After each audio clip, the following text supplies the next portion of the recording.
G'day everyone.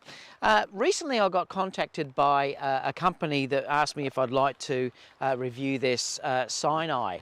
And at first I looked at it and I thought, well, what would I use it for? But then when I researched it, I thought, wow, this may really help me with the way that I shoot doing fusion. And what I mean by fusion is I'm actually shooting stills and video at the same time when I'm doing weddings and things like that. And often I'm just doing that with my other assistant, which is often my wife or someone else. So sometimes I've got a camera that is on the side that is left there just to record the wedding ceremony, and it's not manned at all. So the beauty of this is that I can stick this device on the camera and I can monitor on my iPhone, which is the best part about this. Now I am going to use some notes because there's an awful lot about this and I don't want to miss anything. But this was sent to me from ANDYCINE.com, and I will put these links down below so you can have a look at that. And I didn't pay for this, they've just sent it to me, so I'd like to thank them for that. But like always, I will tell you honestly what I think about this, the units that are sent to me. And really, I'm never going to interview or review something that I don't think I would use in real life. And I thought this would be great. So that's the unit. Now it does come with a few different leads and things like that that you can connect to other, say, iPhones or Samsung phones, things like that. So you do get a few different cables, and it does come with a HDMI cable. But let's have a look at the unit itself. So this is the unit here. Now it's really small. It does come with a little attachment down the bottom that you can sit in the hot shoe of the camera, and you've just got a couple of antennas that sit up like that that obviously go back to your phone. And it's really quite full featured. It's very simple to use, and I'll show that in a minute, so we'll have a look at how it's used. And all you basically do is to just sit this on your camera. So what I'll do is I'll stick it on, and then you just tighten the bottom down like that. So once it's onto your camera, that's it. And then all you'll do then is just put your HDMI into the camera itself. So all you do is put that into the camera like that. And that's really all there is to this to actually get it to work. And then all you'll do is, there's a little button on the side which is a power button. The only other button or thing on this is it's USB-C that you'll see here, and you use that to charge the device up. And so let's talk about the features now anyway before I show this actually working. So it does do 1080 60p, which is fantastic, and it will send that back basically in real time with very, very little delay. And what I've been looking at it, as long as you're within line of sight, it seems to work fantastic. If you do go behind bushes and things like that though, it may start to drop out. But apart from that, it works really well. So it'll go up to 1060p. The distance is 100 meters. Now I also said that's 320 odd feet as well. So it will work from a long way away. Like I said though, that really only is though if you've got that straight line of sight that you can use, which is fantastic. And like I said, it will really work well for me in weddings. You've got up to 4 devices can be used off this. So this one unit will actually work up to 4 devices at the same time. So it will work with an iPhone, it would work with an iPad or other devices you want to use as well. So if you have multiple people monitoring this, they can all be looking at it at the same time in real time. Heat is no problem with this unit either, so it doesn't overheat at all. That's one of the great things. In fact, I haven't even found it to get warm, although it is winter here, so whether it's different when it's warm, I'm not sure, but it doesn't seem to be that it's an issue at all. Now it does have an automatic channel select, and I'll show you that on the back of the camera, but the channel select itself has a range of numbers, and you can choose one if you're getting interference on the 5G network, because it does work on the 5G network. And if you're having problems with the automatic, you then can just choose one of the other channels to use as well. So as you do get further away, the bit rate does lower on this, and I suppose it has to do that because you are, if you're 100 meters away, you can't expect it to be still performing the same as if you were very, very close. The advantage also is the size is incredibly small on this unit, so it's great if you were, say, using it on something like a jib or something like that.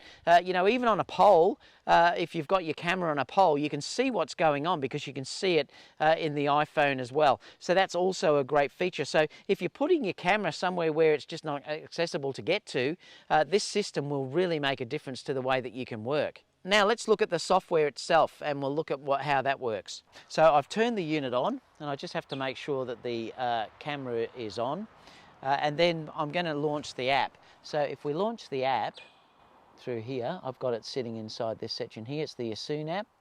Now all you do then is you'll notice too that they've got gimbals as well.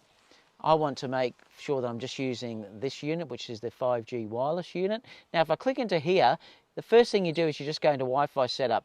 Now what that will do is you've got to make sure that in your Wi-Fi setup in settings that the app is actually connected. So I'm going to click into here and then just make sure that I've got the CineEye connected, which it is now. So you can see that it's ticked. So now that's a check mark. Now all I then go back into the app itself and I click back to here now and I now go to monitor. Now at this stage there's nothing appearing, but if I click onto here you'll see now that I can see what's in the camera itself. Now if I move the camera you'll see that that updates to what's being shown through there. So that's now working. Yep, so now you'll see that if I move around you can see that it's moving in real time. So that's how that works. Now some of the interesting things about this is that now you've got control here. So if you're looking down here you can turn that into grayscale if you'd like to work that way. You've also got RGB. If you want to check each channel you can go red, green and blue if you want to check things like exposure with that.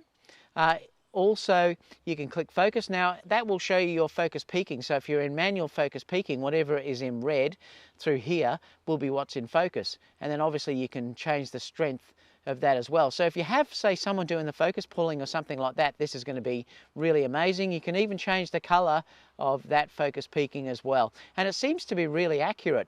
You've also got false color as well if you want to check exposure. So that's also a great thing. You've got a histogram too, so you can see that. Now you can move that to anywhere around the screen that you'd like to go. And you've also got zebras as well, and you can turn that to where you want it to go to. You'll see that the zebras are starting to show. You can put LUTs in. Now I haven't done any yet. It just takes the standard LUTs and you put those into your phone and then it will appear in the app. So that's also fantastic. So if you are using LUTs on your phone, or your camera I should say, you just match the LUTs here and then it will show the correct LUT in this viewfinder. And then obviously there's more here where you can look at things like markers, there's ratio markers and things like that. So that's all to do with that. And you can also use zooming as well. By checking through here. So if you want to check your critical focus or something like that, you can use zooming here at the same time. So that's how that system works. And it really seems to be that it's very, very simple, but really well implemented. And I think it's great. So what we're going to do now, we're just going to do a walking test to see how far I can go. I'm not going to push this to the limit. I'm just going to walk to the end of the road there and just see if it's still functioning so we can check out how that goes now. Okay, so we're going to go for a walk and I'm going to see if I can walk down there. Now, I'm not going to push this to its limits. I don't think that's even necessary because this will be perfect for me. But I am going to walk up here and I'll count as I'm walking in meters just to see roughly how far this goes. And you can see here on the screen that the camera is moving around as I'm doing it. So hopefully you don't get sick. But anyway, here we go. So what I'm going to do, I'm just going to start walking and I'm going to walk backwards. And we'll see how we go. Actually, before we do it, I've got to count.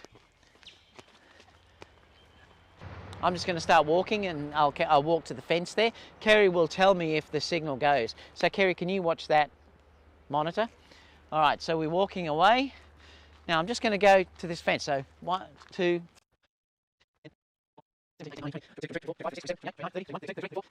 38, 39, 40, 41, 42, 43, 44, 45, 46, 47, 48, 49, 50, 51, 2, 3, 4, 5, 6, 8, 9, 60, 61, 62, 63, 64, 65, 66, 67, 68, 69, 70, 71, 72, 73, 74.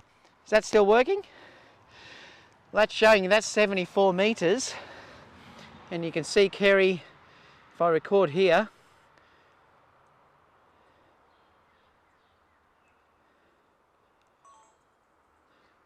you can see back there how far away Kerry actually is. Okay, so how can we summarise this? I think this is a really good product actually, and you can see that it does have quite a working distance. You do have to understand too though that was line of sight. If you do go behind trees and things like that, the signal can drop down. So that's something you just have to take into consideration. But for me, doing fusion type weddings where I can stick a camera in another section and then monitor what's going on to make sure that it hasn't been moved, or that that it is in focus and things like that, it's a really good thing, and I can certainly see myself using this in weddings. Obviously, if you're a full-on videographer, well then there's other advantages, like you can do focus pulling and things like that and see the focus on the screen as well, and you do have things to check exposure and things like that as well. So overall, I think it's a really great product, and it's certainly something now that I will be using as part of my hybrid shooting when I'm doing stills and video in weddings and events and things like that. If you have any questions about that, please contact me down below. I will leave the link for this as well, and I'll see you all soon for the next video. Bye for now.